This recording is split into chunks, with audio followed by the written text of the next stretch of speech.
Bears and the Truth by Stan and Jan Berenstain. No matter how you hope, no matter how you try, you can't make truth out of a lie. The Berenstain Bears and the Truth. It was a lazy sort of day in bear country. The air was so still that the leaves in the big tree house where the bear family lived were hardly rustling. Except in the beehive where the bees were always busy, nothing much seemed to be happening. It was the sort of day that sometimes leads to mischief. Inside the tree house, Brother and Sister Bear were sitting around, not doing anything in particular. Brother was holding his soccer ball.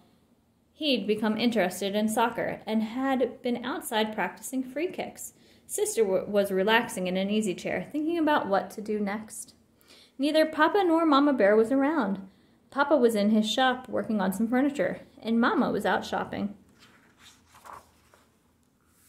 "I know what," said Sister. "Let's go gather some wild blackberries." Brother thought about that. "No," he said, "wild blackberries have too many thorns, and besides, the seeds get stuck in your teeth." "Well then," said Sister, "let's go out and twist each other up on the swing and see who gets the dizziest." Brother thought about that. "No," he said, "that's silly, and besides, we just did that yesterday." Sister became irritated and impatient with her brother. "My goodness," she complained, "you don't want to do anything. All you want to do is sit there and hug that soccer ball. I think you must be in love with that soccer ball." "I am not," protested Brother, "but I'll tell you something. I bet I can dribble this ball past you."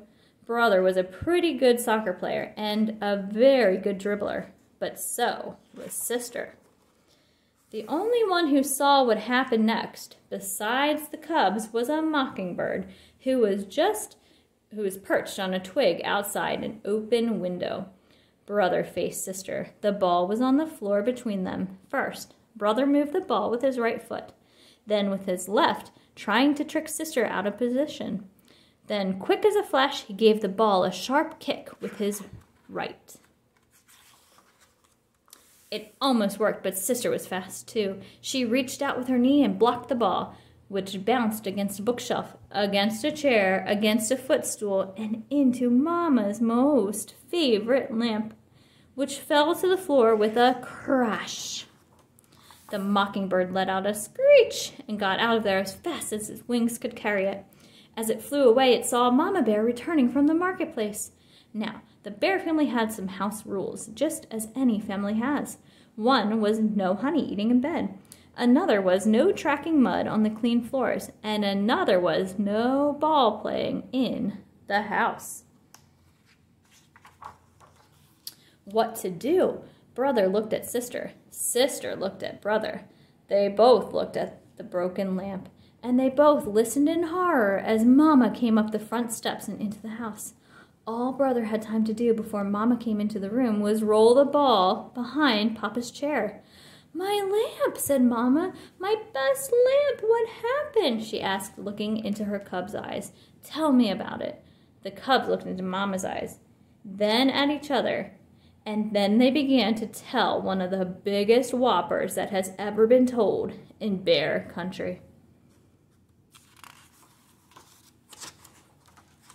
"It was a bird," began Brother. "Yes," added Sister, "a big purple bird with yellow feet and green wingtips," added Brother. "And funny-looking red feathers sticking out of its head," said Sister as a finishing touch.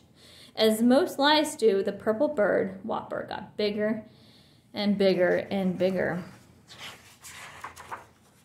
"Yes," continued the cubs, "and it flew in that window, zoomed around the room, and knocked over over the lamp." As Mama Bear was looking at the broken lamp with a sad expression on her face, Papa Bear came in from his shop. The cubs began to tell him the story of the big bird that flew in the window and broke the lamp. It was harder to tell the second time. For one thing, they couldn't quite remember how they had told it the first time. "You've got me confused," said Papa. "Was it a purple bird with green wingtips and yellow feet? Or a yellow bird with purple wingtips and green feet? Or was it a white bird with black spots, like that soccer ball behind my easy chair?" But the thing that really made it hard the second time was how very sad Mama looked as she picked up the pieces of the broken lamp. Mama, we're really sorry about the lamp, said Brother. Oh, yes, said Sister, picking up the last piece and putting it in the dustpan. Oh, said Mama, I'm not worried about the lamp. We can always get another lamp, or we can just glue this one back together. What I'm sad about is the thought that maybe, just maybe, my cubs, whom I've always trusted, aren't telling the truth. And trust is not something you can put back together again. Both cubs started to talk at once. It wasn't a bird, said Sister. It was a soccer ball. And it was all my fault, shouted Brother. It was just as much my fault, shouted Sister. But they were both shouted down by the phone, which rang loudly. It was Grizzly Gran, inviting the Bear family for a Sunday visit. Hello, Gran, said Mama. Oh, everything is just fine here in the treehouse. How is everything with you? But, Mama, protested Sister after Mama hung up the phone, you told Gran that everything is fine here, and that isn't really the truth. Oh, but it is, answered Mama. We've got 2 fine cubs who have just learned a very important lesson about telling the truth. And what could be finer than that? Now, let's help Papa glue the lamp back together. Nobody really expects cubs to be perfect, and from time to time, Brother and Sister Bear did forget the rules. Brother ate honey in bed a couple of times. One time, Sister tracked a little mud on the clean floor. And once or twice, Brother and Sister started to play ball in the house before they remembered not to. But they never, ever again told a whopper, because trust is one thing you can't put back together once it's broken. The